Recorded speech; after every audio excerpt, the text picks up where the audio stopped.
Hello students, आज मैं आप लोगों को फाइलम निमेटोडा के बारे में बताऊंगी, जो कि अधिसंघ एस्के हेलमिंथेस के अंतर्गत आता है। निमेटोडा वर्ड जो है वो दो शब्दों से मिलकर के बना है, एक तो निमा और दूसरा इडियोस। निमा मीन्स सूत्र, इडियोस मीन्स रूप, मीन्स सूत्र रूपी एनिमल्स को हम निमेटोड्स बोलते हैं। सामान्यतः ये एनिमल्स जो है अविखंडित राउंड वर्म होते हैं, पिनवर्म भी टाइप होते हैं और थ्रेडवर्म टाइप के होते हैं। ये जो निम्न एनिमल्स हैं ये निम्न श्रेणी के जो फ्लैट वर्म्स हैं और हायर सीरीज के जो सेगमेंटेड एनिमल्स एनेलिड्स हैं उनसे अलग होते हैं।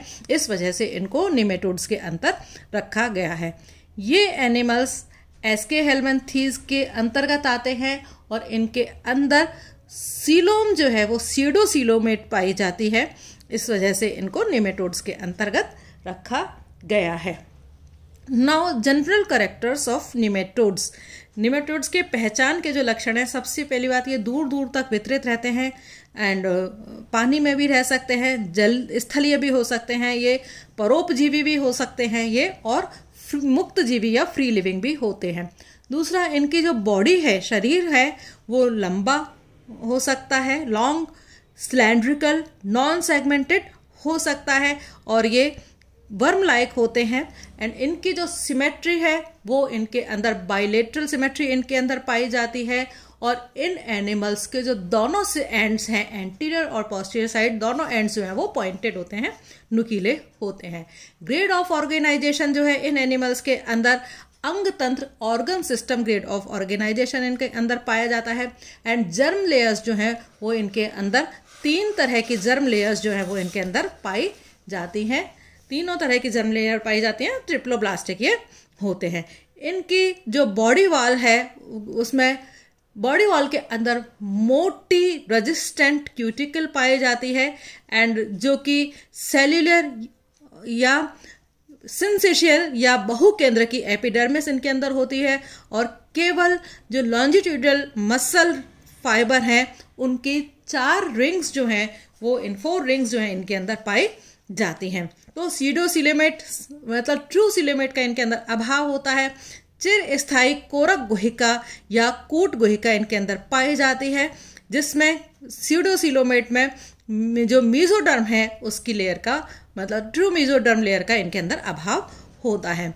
एंड सीलियाज जो हैं, सर्कुलेटरी सिस्टम जो है और रेस्पिरेटरी सिस्टम का इनके अंदर अभाव होता है। एनस एंड फेरेंजियल मसल्स और नॉन फेरेंजियल आंत्र सहित ये पाचन तंत्र जो है इनका पूर्ण होता है, मीन्स वेल डेवलप्ड पाचन तंत्र जो है इनके अंदर पाया जाता है। एक्सक्रीटरी सिस्टम में जो ग्लैंडुलर ऑर्गन्स या तो ग्लैंडुलर ऑर्गन्स पाए जाते हैं या फिर नाले कैनाल्स जो है वो पाई जाती हैं या फिर ग्लैंडुलर ऑर्गन्स भी पाए जा सकते हैं और कैनाल्स भी पाए जा सकते हैं। लेकिन इनके अंदर जो फ्लेम सेल्स हैं, जो कि एक्सक्रीटरी सिस्टम का एक पार्ट है, फ्लेम सेल्स का अभाव इनके अंदर पाया जाता है। सर्कमेंट्रिक रिंग जो है और पश्च तंत्रिकाओं का बना हुआ एक तंत्रिका तंत्र पाया जाता है इनके अंदर। जो सेंस ऑर्गन्स का विकास इनके अंदर बहुत कम होता है और ये छोटी छोटी पैपिली और एम्फिड्स के रूप में शरीर के दोनों सिरों के निकट जो है ये पाए जाते हैं। सेक्सुअल रिप्रोडक्शन में सेक्सुअल द्विरूपता के साथ ये डायोसियस होते हैं, एक लिंगाश्री होते हैं एंड मादा की अपेक्षा जो मेल है वो छोटा होता है एंड रिप्रोडक्टिव ग्लैंड्स जो होती हैं वो सिंपल होती हैं और कॉइल्ड पाई जाती हैं। मेल रिप्रोडक्टिव ऑर्गन्स जो हैं अवस्कर में खुलती हुई होती हैं, जबकि जो फीमेल्स रिप्रोडक्टिव ग्लैंड्स जो हैं, ट्यूब्स जो हैं, वो अलग छिद्र के द्वारा बाहर की तरफ खुलती हैं एंड इनके अंदर जो अलैंगिक जनन होता है उसका अभाव पाया जाता है। फर्टिलाइजेशन, इनके अंदर इंटरनल फर्टिलाइजेशन पाया जाता है। डेवलपमेंट जो है इनका डायरेक्ट डेवलपमेंट होता है और मीडिएटर होस्ट भी जो है वो इनके अंदर हो भी सकते हैं और नहीं भी हो सकते हैं। डेवलपमेंट के दौरान स्पाइरल एंड डिटर्मिनेट जो क्लीवेज है वो इनके अंदर पाया जाता है। एंड उत्सर्जन जो है वो इनके अंदर रीनेट सेल्स के द्वारा उत्सर्जन इनके अंदर होता है। तो ये अभी मैंने आप लोगों को बताए जनरल कैरेक्टर्स। इसी में ही मैं अब आप लोगों को बता रही हूँ निमेटोड्स का क्लासिफिकेशन के बारे में। निमेटोड्स जो एनिमल्स जो हैं किसी भी एक संघ में सबसे अधिक संख्या में पाए जाने वाले एनिमल्स हैं। इनको यदि एक मुट्ठी में भी लिया जाए तो इनके हजारों की संख्या में ये निमेटोड्स हो सकते हैं। एक मुट्ठी के अंदर लगभग 15,000 स्पीशीज के बारे में जानकारियाँ इनके आकार और संरचना में बहुत ज़्यादा विभिन्नता जो है पाई जाती है और इसी वजह से इनका क्लासिफिकेशन करना मुश्किल हो गया था।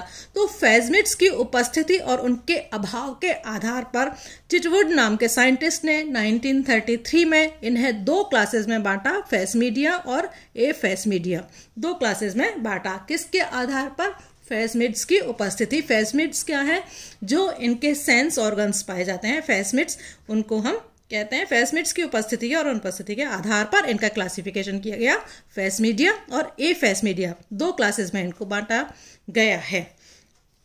नाउ कैरेक्टर्स ऑफ एफेसमीडिया। एफेसमीडिया का दूसरा नाम एडिनोफोरिया भी इसको हम कहते हैं। एफेसमीडिया मीन्स फेसमिड्स या कॉर्डल सेंस ऑर्गन्स जो है उनका अभाव होना, मीन्स फेसमिड्स जो है वो नहीं पाए जाते हैं। एम्फिड्स जो है मीन्स अर्थात जो एंटीरियर सेंस ऑर्गन्स हैं वो विविध प्रकार के परंतु रंध्र के समान होते हैं और कम होते हैं संख्या में। एंड एक्सक्रीटरी सिस्टम का अभाव होता है और यदि विद्यमान होता है एक्सक्रीटरी सिस्टम पाया जाता है तो वो बहुत अल्प विकसित होता है। मीजेंट्रीज टिश्यूज जो है वो वेल डेवलप्ड होते हैं एंड कॉर्डल एडेसिव ग्लैंड्स जो है वो इनके अंदर पाई जाती हैं। जबकि जो फेसमीडिया है जिसका कि दूसरा नाम सिसेरेंटिया नैंटिया है, उसके अंदर फेसमिड्स या कॉर्डल सेंस ऑर्गन्स जो है वो प्रेजेंट होते हैं। एम्फिड्स रौंद्र के समान होते हैं।